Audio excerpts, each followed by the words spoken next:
Hey guys, how you doing? Remi Sovran here. So in today's video, I'm going to be talking about the importance of core stability and how it relates to injury prevention and performance. So without further ado, we'll get into it right away. So here we have an individual, and here's their spine. So with their spine now comes all the muscles that surround the spine, which basically provides stabilization to the spine, and they help protect it. And we often refer to this as the core muscles. So when people refer to the core, a lot of people think of it just as the abdominal wall. However, people need to think of it as the core, as the muscles that are located between the shoulders and the hips. Because the muscles that are located between the shoulders and hips, they provide stabilization to the joints, specifically within the spine as well as the shoulders and the hips. And they also help stabilize specifically that lower back region and the lumbar region and help prevent lower back pain. Now, when looking at the spine is very unique because the spine allows us to engage in forward flexion, so it allows us to bend forward. It also allows us to engage in extension, so bending backwards, as well as lateral flexion, so side bending to the left, side bending to the right, and as well as rotation, so we can rotate to the left and rotate to the right. This is what makes the spine unique, and another thing that makes the spine unique is that the spine can bear loads and compression forces that are placed on it. Now, if the spine wasn't able to bear any of these loads or compression forces placed on it, the spine would just buckle and collapse or break. So this is where basically core stability and our core stabilizer muscles come into play. Because these core stabilizer muscles, they provide stabilization to the spine, and they help the spine bear any loads or forces that are placed on it. So if our core muscles were weak here, what would happen is that the spine wouldn't be able to bear heavy weight, and we could potentially be at a greater risk for injury. Specifically, if we're to look at an exercise like a squat or deadlift, if an individual is lifting and they have a bar on their back with about 300-400 pounds, and they're squatting and they're about to get down, and their and their stabilizer muscles are very weak, what could happen is that over time, after they perform so many repetitions and sets, their spine could buckle and they could potentially have a lower back injury such as a bulging disc, which is how these injuries commonly occur. Now, if they had strong stabilizer muscles, they would be able to potentially handle that weight with reducing the risk of injury. Now, it's also important to note that individuals, when they're lifting or they're just engaging in any normal day movements or motions, they would want to maintain a neutral spine as much as possible.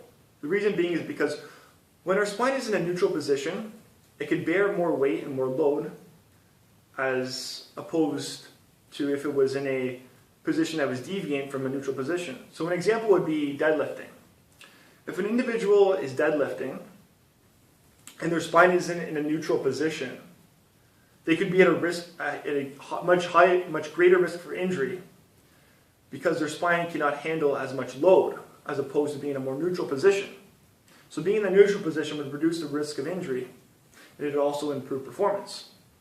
Now, getting into performance now, and how this relates to core stability is that core stability improves performance because when we have strong core muscles and we maintain a stiff and tight core, what ends up happening is that once those muscles contract, when we're throwing something or when we're performing any type of movement or even shooting like a puck, those muscles will create a force. When they create this force, it's going to produce torque within our joints. And when we create torque in our joints, we're going to create more velocity and power behind our shot or a throw, which is going to improve our performance.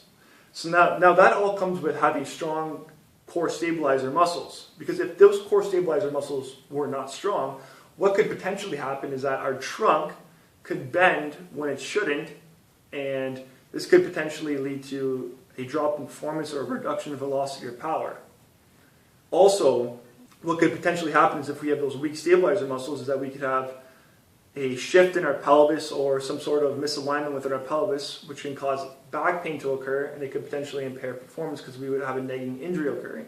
So therefore, it's very important to maintain and have good core stabilizer muscles.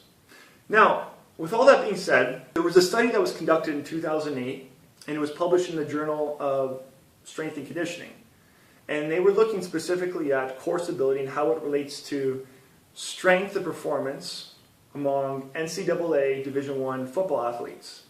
And within the study, they found that core stability was moderately related to strength and performance.